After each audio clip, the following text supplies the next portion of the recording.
You see, some felt because we asked Fulani not to be in our land, it doesn't really mean we hate them. We don't hate them. Well, but we don't like the bad ones. It's just like you in Rome, you behave like a Roman. You see, when you live here, nobody can live here and go to the north and start drinking ogogoro and beer in the public place. I'm sure the Ishba, what do you call their police there, we pick you up and take you to Sharia court. And that's our own argument, that this is Yoruba land.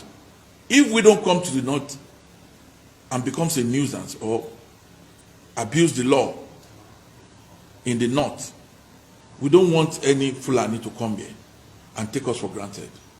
Because the situation now in our area is like we are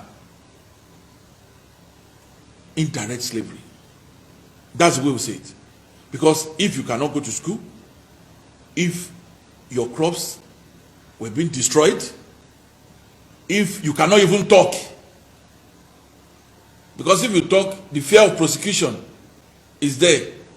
So already you are looking at yourself to be a slave in your land, and it's never done anywhere. So we don't have problem with the peaceful Fulanis. We don't have problem with them, because after all, Igbos are here, Hausas are here. Why shouldn't we have asked ourselves, why is everybody not talking about Hausa? The Hausas are still very familiar with the Fulanis too. Some Hausas are misbreed, some are Fulani, some are Hausas. But the question is, why is everybody not calling Hausa? We have Hausa of over 1,000 here in Ojodo. And we are living together in peace. But Fulani, the bad ones, are here and they are becoming a threat to our land. So that is why I said we don't ask for much. We want the law to take its course on every individual who does not obey the law. Yes, because you cannot come here at the deterrent of the lives of our people and think you are above the law. Nobody is above the law. Well, what happened yesterday was I was right here, and Sunday Adeyemo, popularly called Igbo, came and he said, Kabesi, I need to pay you a courtesy visit. So he came in and he said, well, that is here. He saw that we've been trying to put in our best against checking these Fulani excesses. But I want to say in the clear terms that it's all about liberation. It's not all about politics. Nobody, I personally, I love Buhari. I love Buhari very well because he's a man of transparency, accountability, and discipline. Are you with me? But the Kingsmen, the Fulani, some of them used to come here and even abuse the privilege given to them by ruling this government. This is Ogun State. We had a former governor, former president in this state, 2 times president in this state.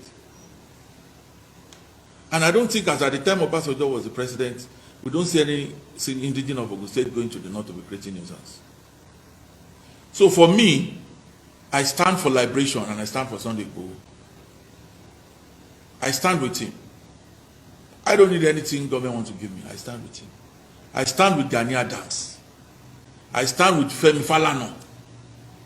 And I stand by the good people of Yoruba land who want liberation for our land and who don't want anybody to come from nowhere and come and make nonsense of this place. I stand with them. And I want to give a caution to any traditional rulers, no matter how place the traditional ruler is, to be careful, because the ancestors see everything we do. Don't let us sell ourselves out because of oil block or whatever nonsense they are sharing, and give our people as slaves in their land. Are you with me? So Sunday Igboho coming here is for liberation. He told me that if the government have done the necessary things, there's no point him going around to drive the Fulani away. And I want to call on the Inspector General of Police to please, as a matter of urgency, take over the full responsibility of the country more than before.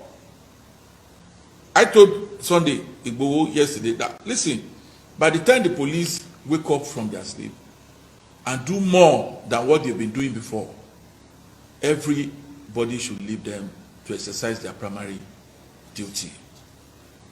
Are you with me? So it was just because he wants the government to wake up.